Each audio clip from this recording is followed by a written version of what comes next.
Dear fellow human, I think by now you have the feeling that something is not right about our current situation.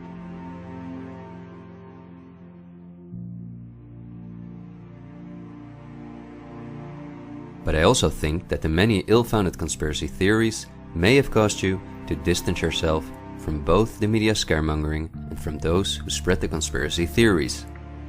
Still, I hope you will listen to me for a moment, because as you watch this video, hundreds of millions of people worldwide are falling into poverty because of the measures that have been in place for so long.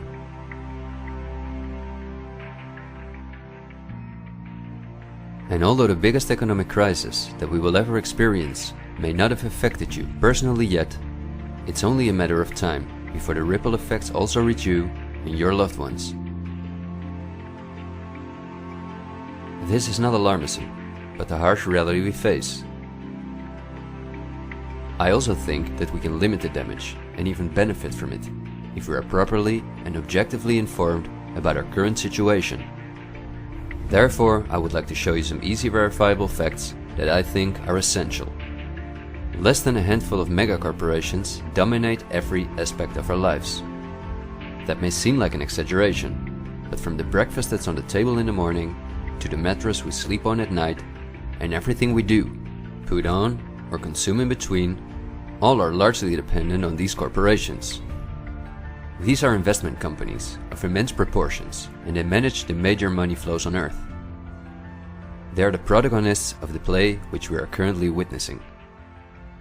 So as not to take up too much of your time, I've summarized the most important information as briefly as possible.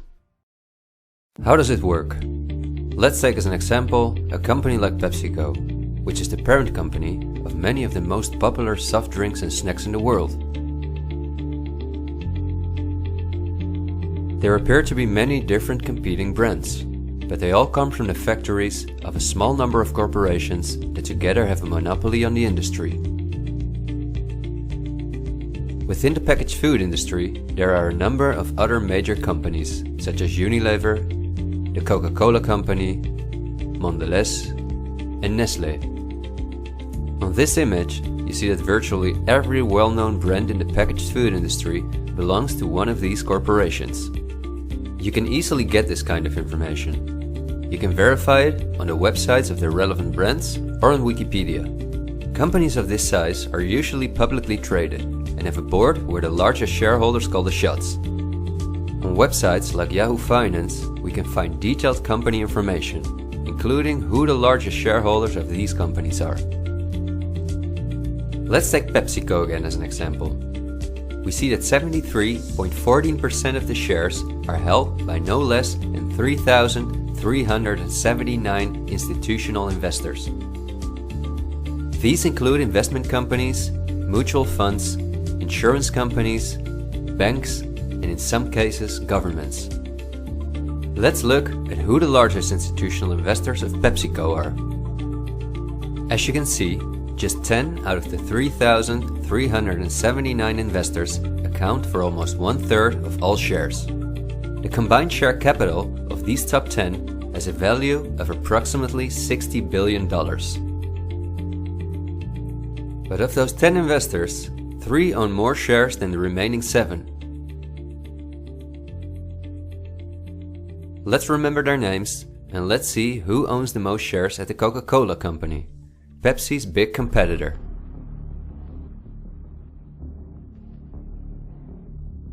We see that just like with PepsiCo, the majority of the shares are held by institutional investors. Let's look at the top 10 and start with the last one of them. 4 out of these 6 institutional investors we also saw at the last 6 of PepsiCo. These are Norton Trust, JP Morgan Chase, Geody Capital Management, and Wellington Management.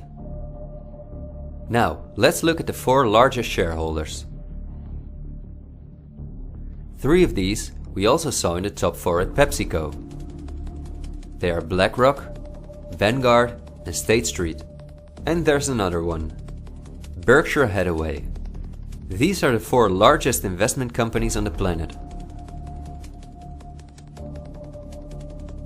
PepsiCo and Coca-Cola are anything but competitors. But also the other big companies that own many brands, such as Unilever, Mondelez and Nestlé, are owned by the same small group of institutional investors. And you don't only find these names in the packaged food industry. For example, let's look up on Wikipedia what the largest companies are within the technology industry. Facebook owns WhatsApp and Instagram. Together with Twitter, they form the most popular social media platforms in the world. Alphabet is the parent company of all Google businesses, including YouTube and Gmail, but they are also the biggest sponsors and developers of Android, one of the two operating systems on which almost all smartphones and tablets in the world run. The other operating system is Apple's iOS.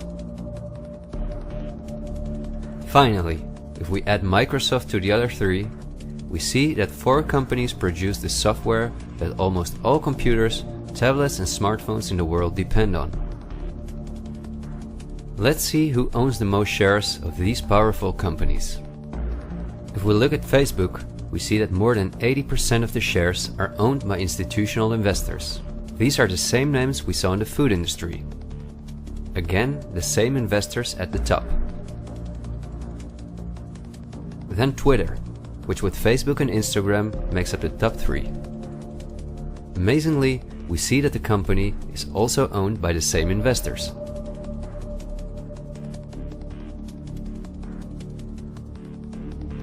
We see them at Apple, but also with their big competitor Microsoft.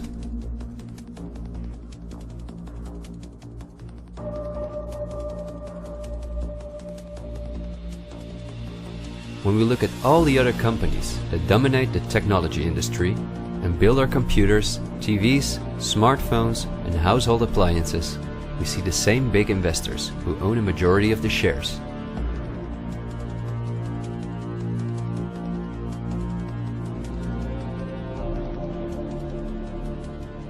We see this within all industries around the world. And just to show you that I'm not exaggerating, I'll give you another example. Let's say we want to plan a vacation. On our computer or smartphone, we look for a cheap flight to the sun through websites like Skyscanner and Expedia, both of which belong to the same group of institutional investors. We fly with one of the many airlines of which the majority of the shares are often owned by the same investors or by governments, like Air France-KLM. The aircraft we fly is in most cases a Boeing or an Airbus. Again, we see the same names. We look for a hotel or an apartment through Booking.com or Airbnb.com. Once we arrive at our destination, we go out for dinner, then we write a review on TripAdvisor. The same investors are at the basis of every aspect of our journey, and their power goes even much further, because even the kerosene that fuels the plane comes from one of their many oil companies and refineries. Just like the steel that the plane is made of comes from one of their many mining companies. This small club of investment companies, banks and mutual funds are also the largest shareholders in the primary industries, where raw materials come from. If we look on Wikipedia for the largest mining companies in the world, we see that their shareholders are the same institutional investors we see everywhere else. The same goes for the largest agricultural companies in the world that our entire food industry depends on. For example, they own Bayer, the parent company of Monsanto, the world's largest seed producer, which produces 90% of all the cotton seed on Earth, as well as the majority of all other seeds. But these institutional investors are also the shareholders of the largest textile manufacturing companies in the world, and even the numerous popular clothing brands that turn the cotton into the clothes we wear are owned by the same group of investors.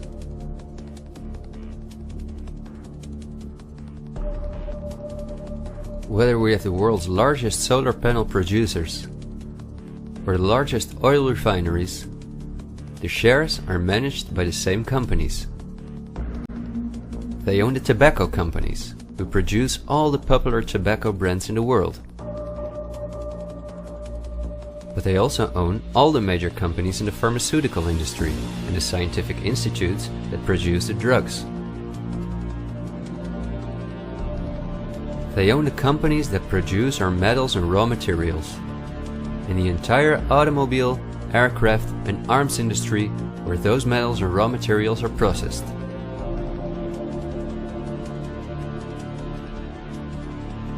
They own the companies that build our electronics. They own the big department stores and online marketplaces.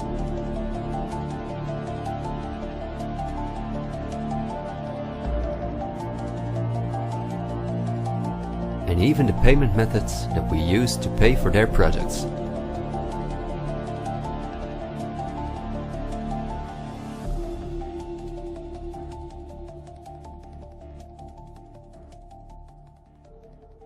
Because I want to keep my story as short as possible, I've decided to only show the tip of the iceberg. If you decide to investigate on your own, using the sources that you've just seen, then you will discover that even many of the most well-known insurance companies, banks, construction companies, telephone companies, restaurant chains, and cosmetic brands are owned by the same institutional investors we just saw.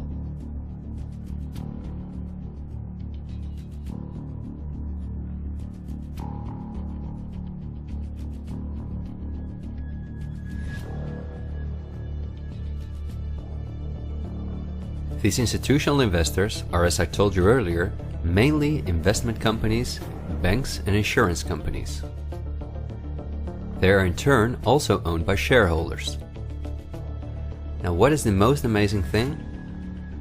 All of these institutional investors own each other's shares, and together they form an immense network that we can compare to a pyramid. The smaller institutional investors are owned by larger investors, who in turn belong to even larger investors. The visible top of this pyramid consists of only two companies, and we have seen their names many times by now. They are Vanguard and BlackRock. The power of these two companies is something we can barely imagine. Not only are they the largest institutional investors of every major company on Earth, they also own the other institutional investors of those companies, giving them a complete monopoly. According to a report by Bloomberg, one of the most respected institutions in the world in the field of financial data and analytics, experts expect that by 2028 both companies will collectively manage about $20 trillion in investments, and in the process will own almost everything on Earth. The same Bloomberg called BlackRock the fourth arm of government, because it is the only non-government entity that has a close relationship with the federal banks, also called the central banks.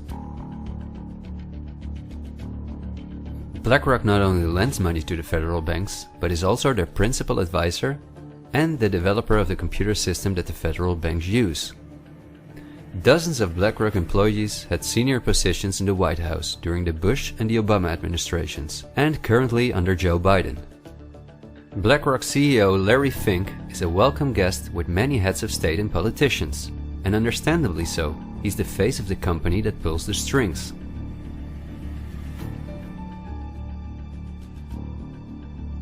Yet Larry Fink does not pull the strings himself.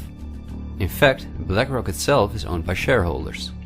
And if we look at who those shareholders are, we come to a strange conclusion. We see that BlackRock's largest shareholder is Vanguard, and this is where it gets dark. Vanguard itself has a unique structure that makes it impossible to see who its shareholders or clients are. The elite who own Vanguard don't want anyone to know that they are the owners of the most powerful company on Earth. But of course, this is no secret to those who are willing to look into it. Reports by Oxfam and Bloomberg show that 1% of the world's population collectively owns more money than the other 99%. Indeed, Oxfam claims that as much as 82% of all the money earned in 2017 went to this 1% of people. Naturally, those who own the most powerful company on Earth would also be the richest among this 1%, In other words, they are part of the 0.001%. Forbes, the most well-known business magazine in the world, claims that by March 2020 there were some 2,075 billionaires. Oxfam's report showed that 2/3 of all these billionaires obtained their fortune through inheritances and monopolies. So this means that Vanguard is in the hands of the richest families on Earth. If we study their history, we discover that these families have always belonged to the top of the pyramid, some even well before the Industrial Revolution began. Because their history is so interesting and extensive, I will explain some more about them in the follow-up video that I'm currently working on. But in order not to elaborate too far, I will just point out that many of these families belong to royal bloodlines, and they are the founders of our banking system, the United Nations, and every industry in the world.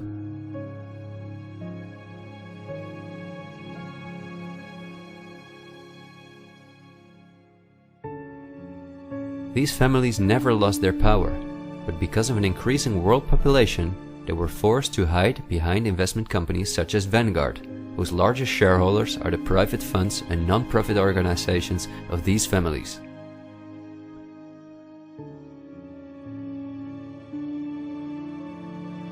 To make the bigger picture more clear, I need to briefly explain something about these non-profit organizations. These are the links that connect the business community with politics and the media, allowing major conflicts of interest. At first glance, however, this is not too noticeable. Non-profits, also called foundations, are organizations that rely on donations, and they do not have to publish from whom they receive those donations. They can invest this money in whatever they want, and do not have to pay tax on their profits as long as those profits are reinvested in other projects that they are involved in. Non-profits can move hundreds of billions of dollars from invisible investors. According to a report by the Australian government, this makes non-profit organizations ideal to finance terrorist groups and launder large sums of money.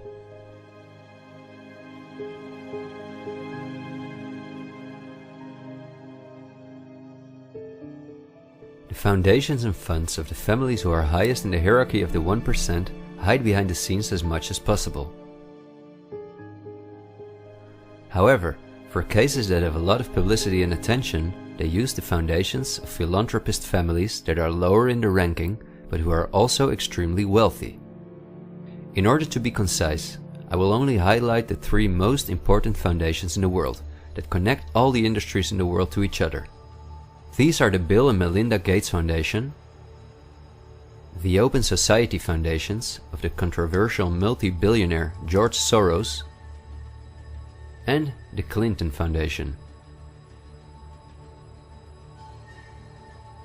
A very brief introduction to give you an idea of the size of these types of foundations. According to the official website of the World Economic Forum, the Gates Foundation is the largest funder of the World Health Organization, after President Donald Trump halted the funding of the WHO by the US in 2020.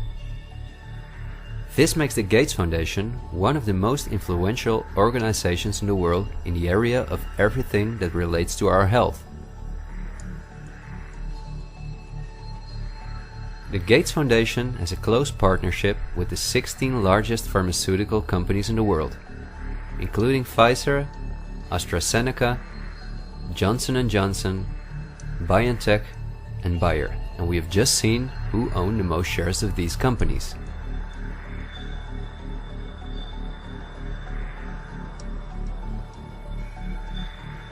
Bill Gates was anything but a poor computer nerd who made it to one of the richest people in the world, but he came from a philanthropic family that, just like himself, worked for the absolute elite.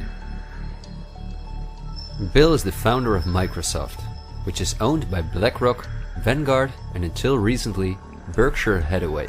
But at the same time, the Gates Foundation is the largest shareholder after BlackRock, Vanguard and State Street in Berkshire Hathaway, where he was even on the board for a while.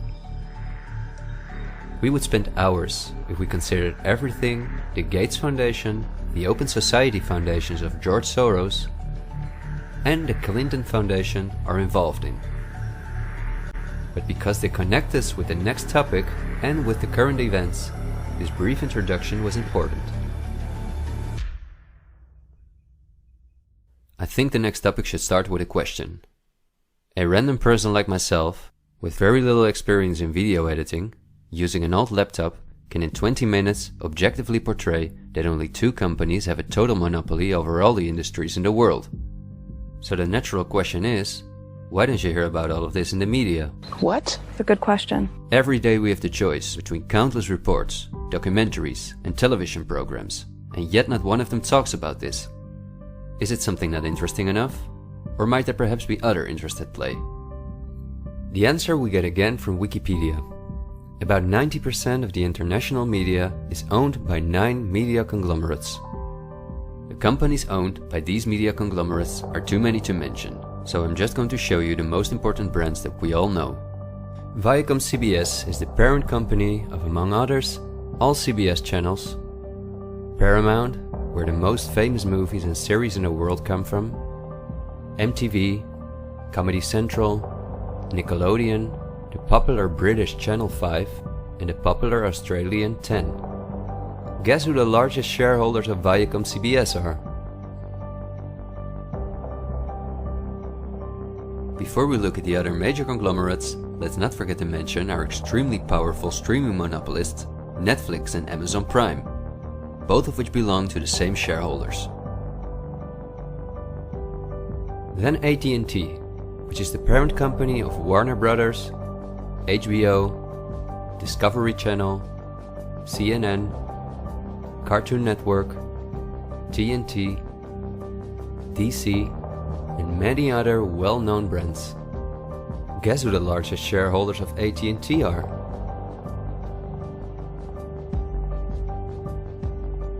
The third one is the all-powerful News Corp. This company owns many of the most well-known national and regional newspapers, magazines and TV channels in the US, the UK and Australia. The shares of News Corp are owned by the American multi-billionaire Rupert Murdoch and by the institutional investors we see everywhere else. News Corp's sister company is Fox Corporation, which is also one of the most powerful media conglomerates on Earth.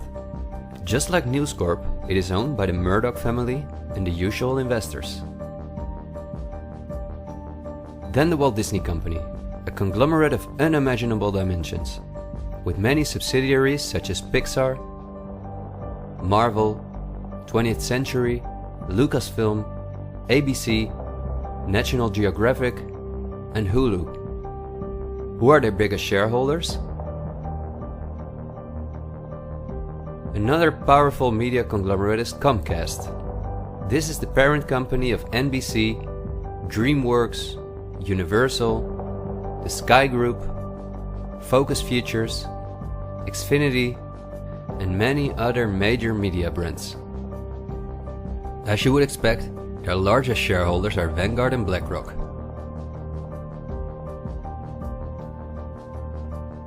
I could go on for hours and show that in almost every country on Earth, the local media is in the hands of these kind of conglomerates, which in turn are owned by our institutional investors or by extremely rich and powerful elite families. In the UK, for example, virtually all popular newspapers and magazines are owned by the Daily Mail Group, Reach, and the aforementioned News Corp. In the Netherlands, the entire media is in the hands of the Persgroep, Mediahuis and Bertelsmann. And in Germany, the entire media is either controlled by the German government, ProSiebenSat.1, Axel Springer, and again, Bertelsmann, which is also a conglomerate of unprecedented dimensions. Not only is this the parent company of the largest book publisher in the world, Penguin Random House, and owner and founder of BMG Music, Bertelsmann also controls a large part of the European media through their subsidiary RTL, a company with 67 TV channels, 10 streaming platforms and 38 radio stations. Bertelsmann is owned by the ultra-rich Bertelsmann-Mohn family, who openly collaborated with the Nazis. Because of this, Reinhard Mohn was held as a prisoner of war in the US. Besides RTL, Bertelsmann also owns a large part of the French mainstream media. And together with Mediaset, the powerful Italian conglomerate of former President Berlusconi that controls the most important part of the Italian mainstream media, they also own all popular Spanish TV channels. Now, to complete the picture, let's look at where the news comes from that all these media outlets are feeding us on a daily basis. The various news media do not produce their news themselves, but use information and images from news agencies such as Reuters, the Dutch ANP, and the French AFP. These organizations are anything but independent. Reuters is owned by the powerful Canadian Thomson family. The ANP is owned by Dutch investor Kees Omen, and the AFP is largely financed by the French government.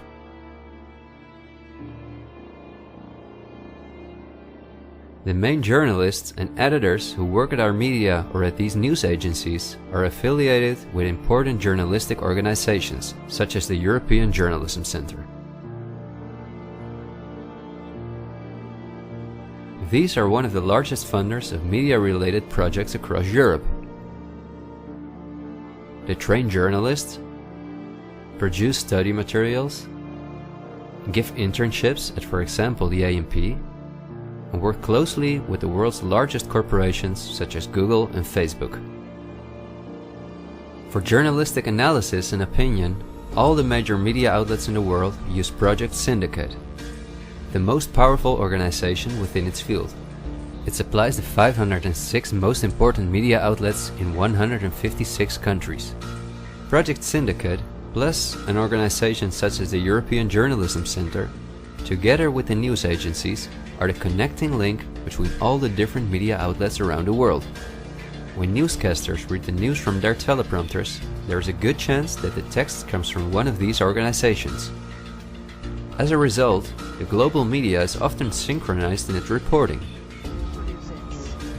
We are concerned about trouble and trend of irresponsible, one-sided news stories plaguing our country. The sharing of biased and false news has become all too common on social media. More alarming, some media outlets publish these same fake stories without checking facts first. The sharing of biased and false news has become all too common on social media. More alarming, some media outlets publish these stories simply aren't true without checking facts first. Unfortunately, some members of the media use their platforms to push their own personal bias and agenda to control exactly what people think. And this is extremely dangerous to our democracy. This is extremely dangerous to our democracy. This is extremely dangerous to our democracy. This is extremely dangerous to our democracy. This is extremely dangerous to our democracy. This is extremely dangerous to our democracy. This is extremely dangerous to our democracy. This is extremely dangerous to our democracy. This is extremely dangerous to our democracy. This is extremely dangerous to our democracy. This is extremely dangerous to our democracy. This is extremely dangerous to our democracy. This is extremely dangerous to our democracy. In September 2020, the European Journalism Centre and Facebook set up a fund to support selected news organizations to do the reporting during the corona crisis. Let's see who the organizations are that, along with the news agencies, produce our news. At Project Syndicate, we see the Bill and Melinda Gates Foundation, the Open Society Foundation, and the European Journalism Centre.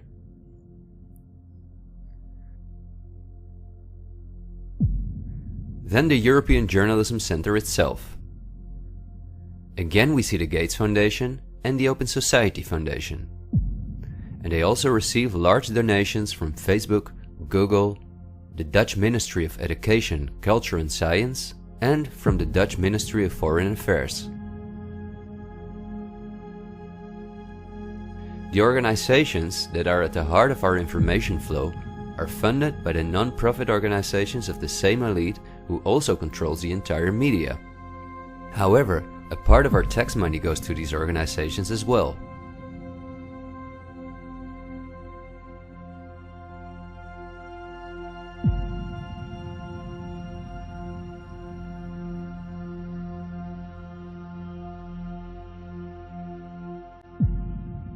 Okay, I realize this was a lot of information to process, and believe me, I've made it as short as possible, and I've only used those examples that seem necessary to show you the overall picture, so you can understand the current situation better. It is an all-encompassing topic that can change our view on many historical events, but my goal is to inform you about the danger in which we presently find ourselves. There will be enough time for us to delve into the past, so let's talk about the current events now. The elite that controls every aspect of our lives, up to the information that we receive, depends on an unimaginably coordinated collaboration to keep all the different industries on Earth connected to each other, in order to ensure they all work in the elite's interests. This happens at the World Economic Forum, one of the most important organizations in the world. At its annual meeting in Davos, the CEOs of the largest companies on Earth gather along with heads of state, politicians, and other influential individuals and organizations like UNICEF and Greenpeace. Serving on the board of trustees are former US Vice President and climate change guru Al Gore, BlackRock CEO Larry Fink, the President of the European Central Bank Christine Lagarde, the Director of CERN Fabiola Gianotti, the Queen of Jordan, the Director of the International Committee of the Red Cross Peter Maurer, and many other politicians and CEOs of the world's most influential companies. According to the WEF's official website, their annual membership fee ranges between 53,000 and 530,000 euros. But according to the WEF's year reports, around 71% of their total budget comes from its partners, who in this way pay for the membership of young politicians who cannot afford their own fee. Wikipedia reports the following. According to critics, the WEF is a business forum where the wealthiest companies can negotiate deals with other companies or with politicians. The purpose of the WEF for many of the participants would be personal gain instead of solving global problems. I don't like to make assumptions, but would there be so many problems on Earth if the key industry leaders, bankers and politicians since 1971 had gathered annually to solve our world's problems? Is it not strange that the world's leading environmental organizations have been meeting for 50 years with the CEOs of the most heavily polluting corporations while things just keep getting worse for our natural world?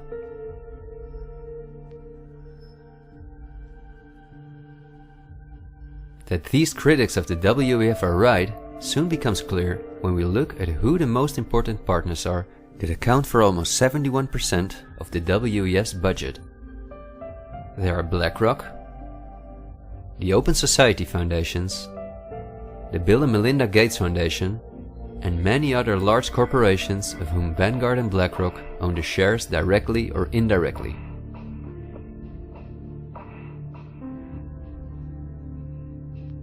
The president and founder of the WEF is Klaus Schwab, a German professor and businessman. In his book, The Great Reset, he describes in detail the plans of his organization.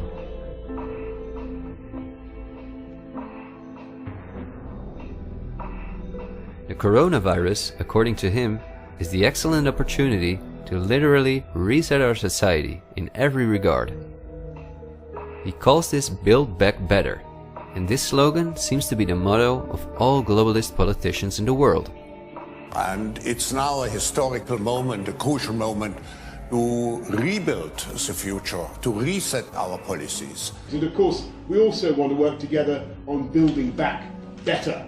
You know, I said we're going to build back and we're going to build back better. It's certainly a major crisis, but it also offers us a unique opportunity. We must use this historical opportunity. Together we can turn a crisis into an opportunity. But this global pandemic has also created an opportunity to build back better. To build back better later. But also to build back better. To build back a better world. To build back better. We can't just build back, we got to build back better. And achieve the Sustainable Development Goals. And climate action is an essential part of that.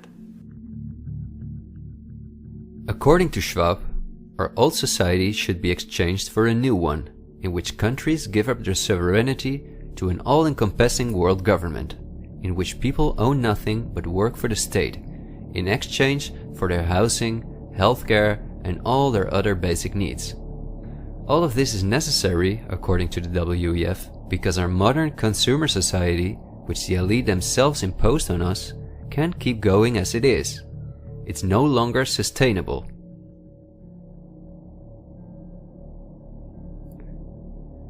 Schwab says in his book that we will never return to the old normal. And the WEF published a video that makes it clear that in 2030 we will own nothing, but we will be happy.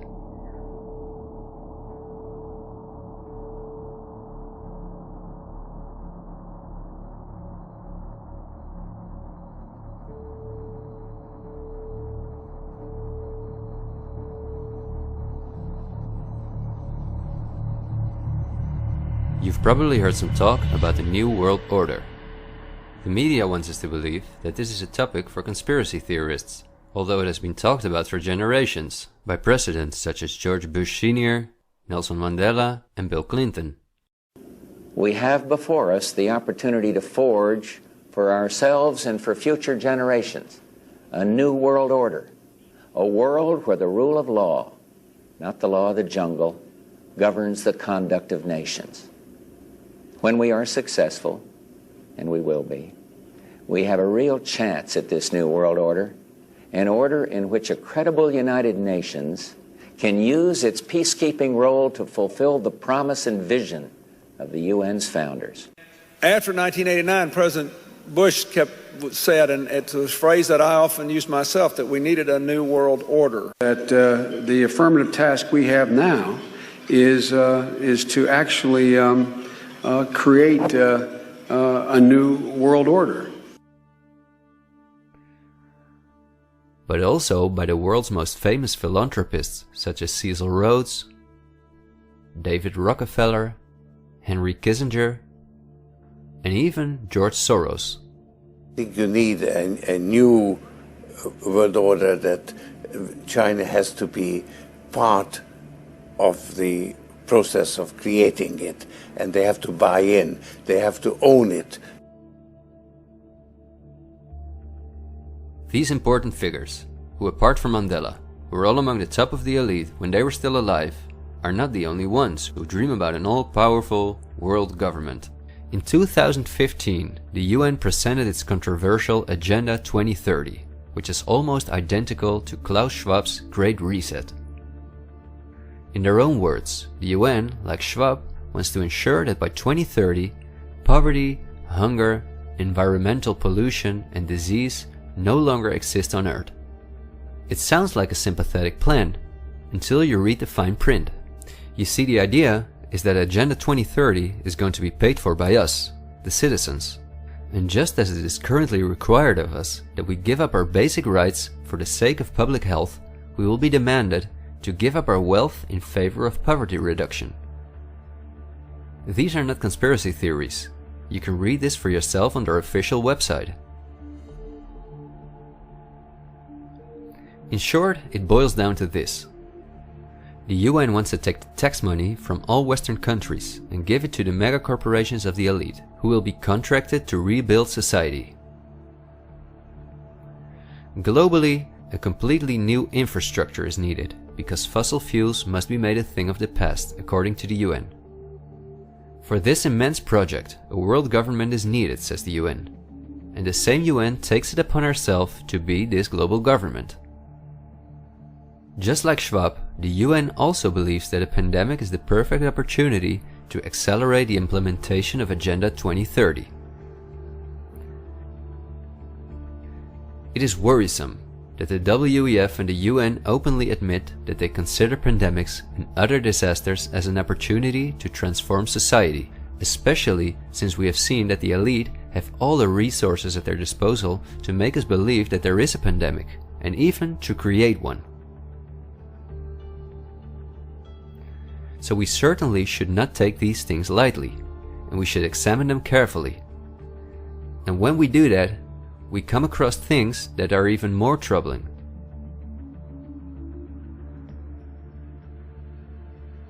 On Friday, October 18, 2019, months before the pandemic was declared, a meeting was held at the Pierre Hotel in New York City for a select group of about 130 very important guests, including politicians and the world's most respected medics and pharmacists. The purpose of the meeting was to simulate the possible scenarios in the event of a global pandemic. This could be a coincidence, you might say. For this simulation, however, a coronavirus was used as an example. The simulation covered in detail how the coronavirus would develop and how they could only control this through the intensive collaboration of entire industries, governments, and government agencies. Once again, a new world order to save us from destruction. Does it surprise you when I tell you that this meeting, called Event 201, was organized by none other than the World Economic Forum, the Bill and Melinda Gates Foundation, and the Johns Hopkins Institute? This is not a conspiracy theory. Check the official website of Event 201 for yourself.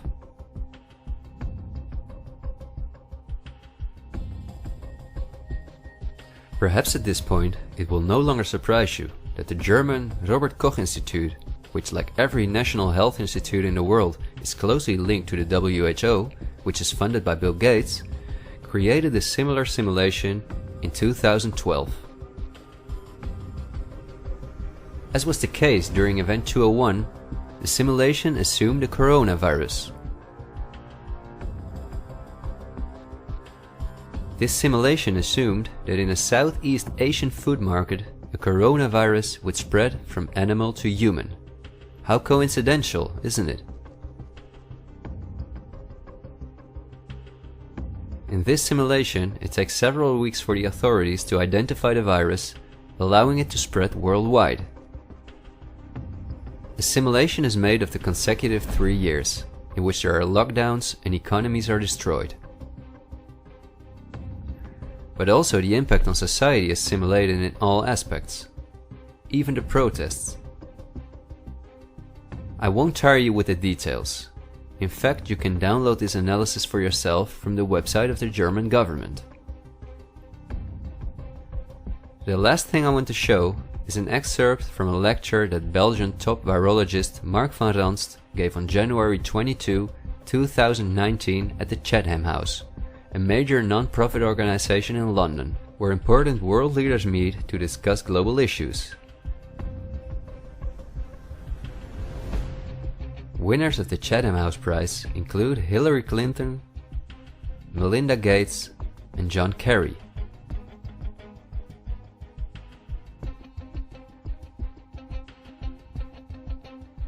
What Van Ranst is discussing is simply shocking.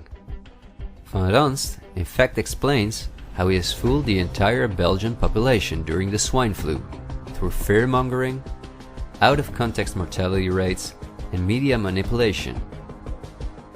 He laughingly explains how he managed to impose the vaccine for the swine flu on the frightened Belgian population, a vaccine produced by the pharmaceutical companies he worked for.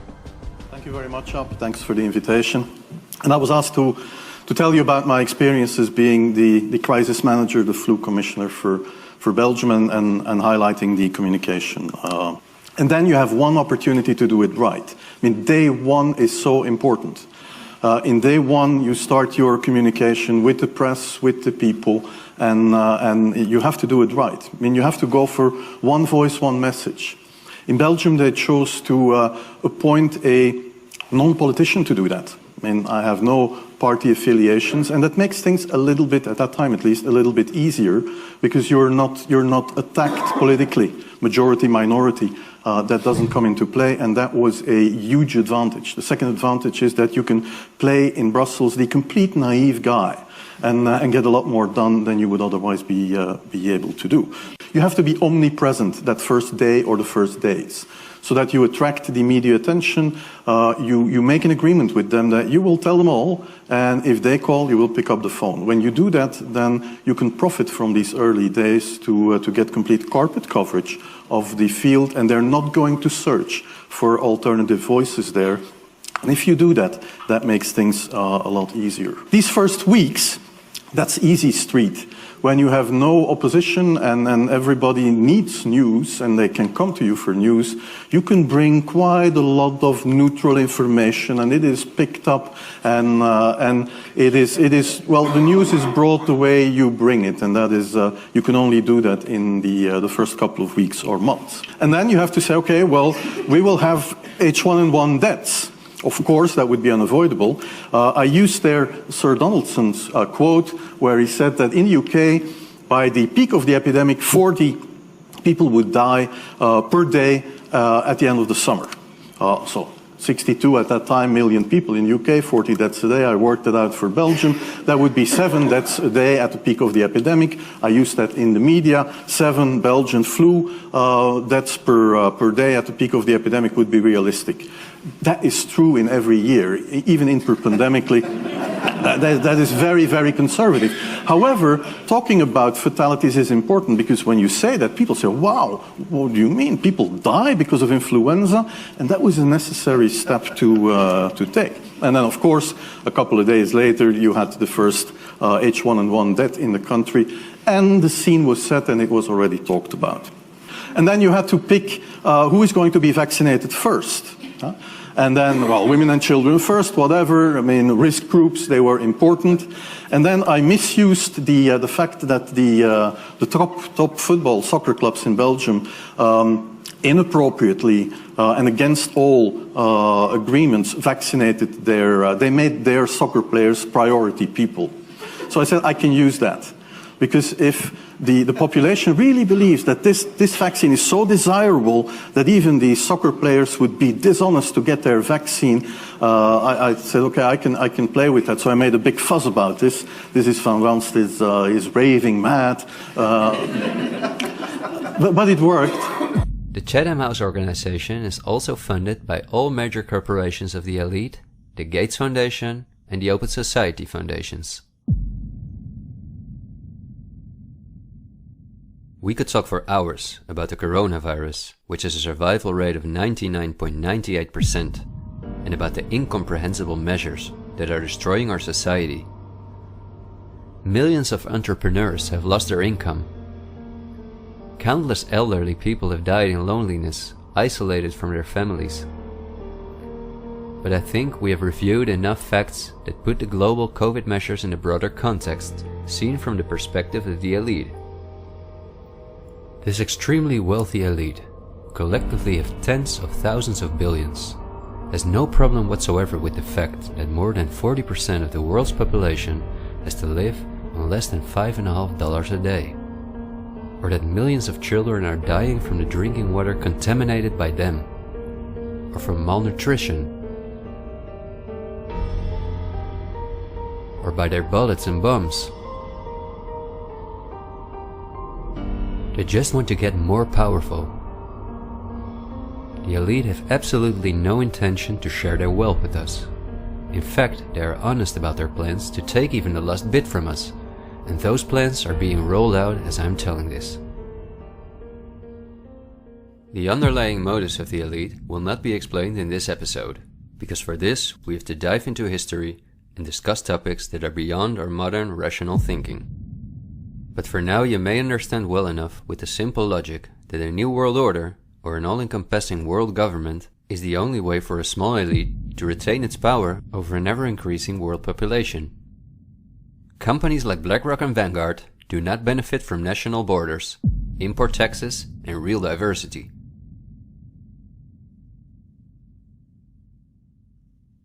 Only through fear and media manipulation can they maintain their grip on all of us. And I deliberately haven't even mentioned the inhumane blackmailing methods by which the elite keep their own most important minions in line. Because if this topic has aroused your curiosity, you will undoubtedly find out all about this in time. The elite have no intention to cure us from the countless diseases we've contracted from the toxic food they've produced, and from the environmental pollution which they have caused. After all, if we didn't get sick, the entire pharmaceutical industry would collapse. Nothing sells like fear is the motto of top virologists like Mark van Ranst. You will be amazed, as I was, when you discover that we have been warned countless times about this elite. I think we're being run by maniacs. If anybody can put on paper what our government and the American government, etc., and the Russian, Chinese, what they are actually trying to do, I think they're all insane. But I'm liable to be put away as insane for expressing that. That's what's insane about it.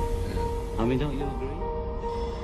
For we are opposed around the world by a monolithic and ruthless conspiracy that relies primarily on covert means for expanding its sphere of influence, on infiltration instead of invasion, on subversion instead of elections, on intimidation instead of free choice, on guerrillas by night instead of armies by day.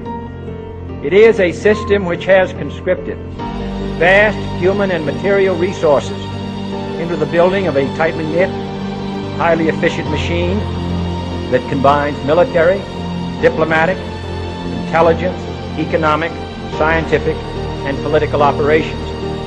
Its preparations are concealed, not published. Its mistakes are buried, not headlined. Its dissenters are silenced, not praised. No expenditure is questioned, no rumor is printed, no secret is revealed. President Kennedy has been assassinated. It's official now. The president is dead. Women here in shock, some have fainted. Grown men, Secret Service men standing by the emergency room, tears streaming down their face.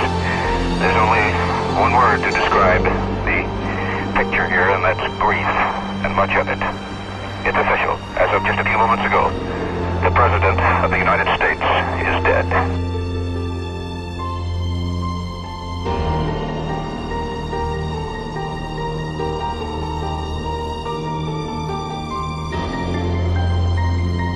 When you're talking about like really elite levels, the name of the game is blackmail. That's what runs the whole system, basically. They want compromised people because they're easy to control. I'm not suicidal.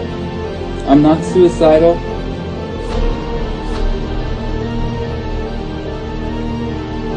The deep state is those people within the U.S. government that are career employees that cannot be fired by people that we elect, by the Congress or the President. Are these people in control? Can they enact laws? Fuck yes. Can we fire these people? No. Can presidents fire them? No. It's designed that way so that political parties and political interests cannot affect the deep state. Do you understand the nightmare of our situation, people? It is no secret. It is as open as it can be. The deep state does control America. Wake up, people, please. God, use some common fucking sense. Thank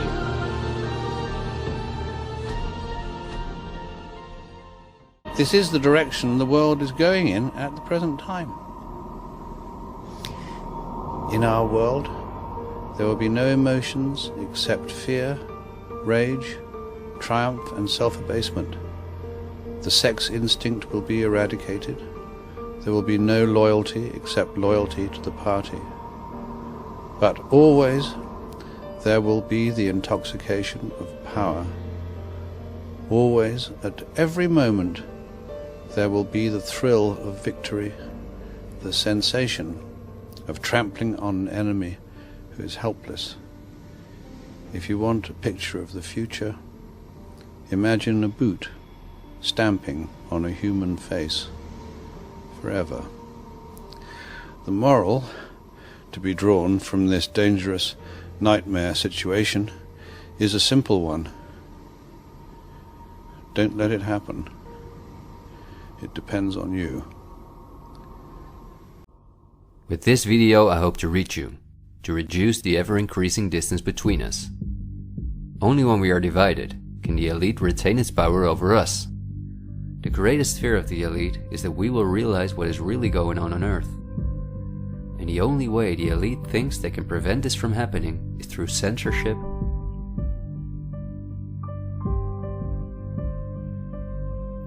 preventing human contact,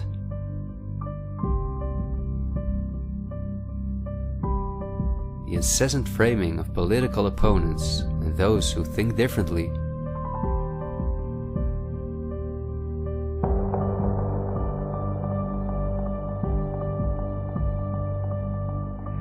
and the use of brute force.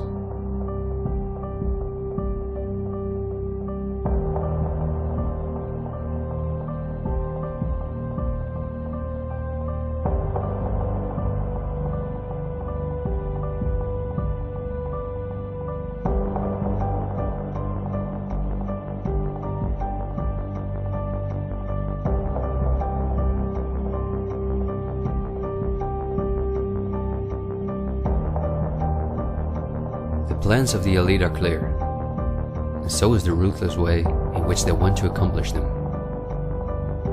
If we allow this to happen, a new society will be built on the ashes of what we once knew.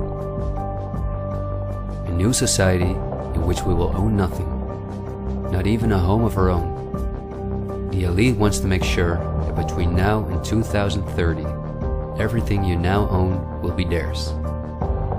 For this, devastating economic crisis is necessary. First, the middle class is attacked, which is the backbone of society.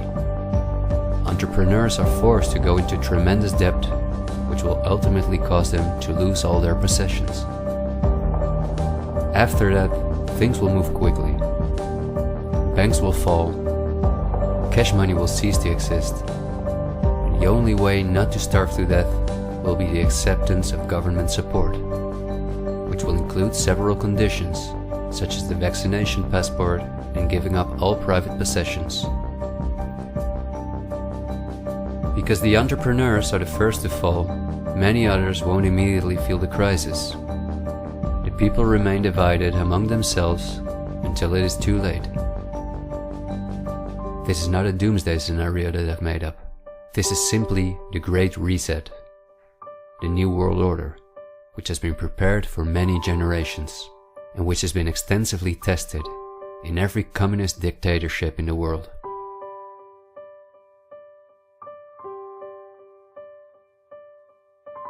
But this can also go a different direction, and instead of a great reset, we can cause a great awakening and create a world where no one has to go hungry, and where we can live in a sustainable way, in freedom, with each other and with nature.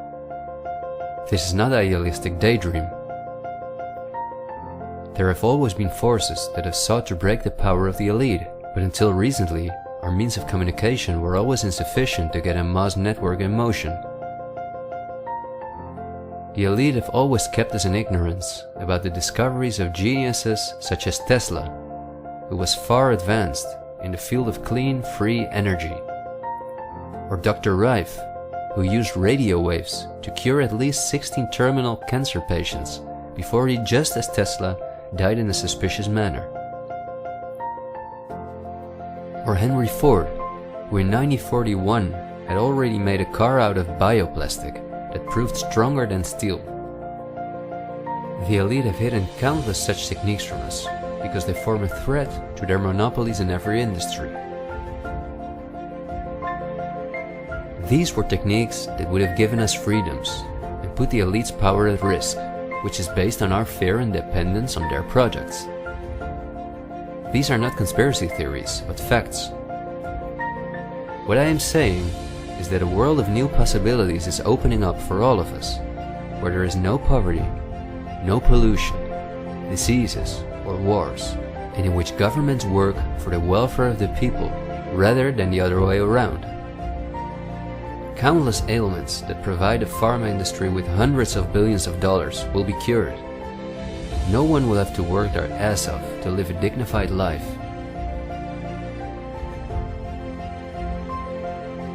People will no longer live in fear because of the lies of the media, the pharma industry, the climate lobbies, and politicians.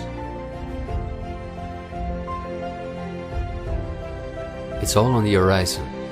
But we have to go through the storm first and recognize what the real problem is in our society. I want to thank you for listening to me, and I hope someday, in freedom, together we'll reflect back on this unique moment in history. There is still so much to tell, but we will save the rest for later. This video was only intended as an introduction. This is where our journey starts, and it will be a difficult one, but we will undertake it together, and we will help each other get up when we fall.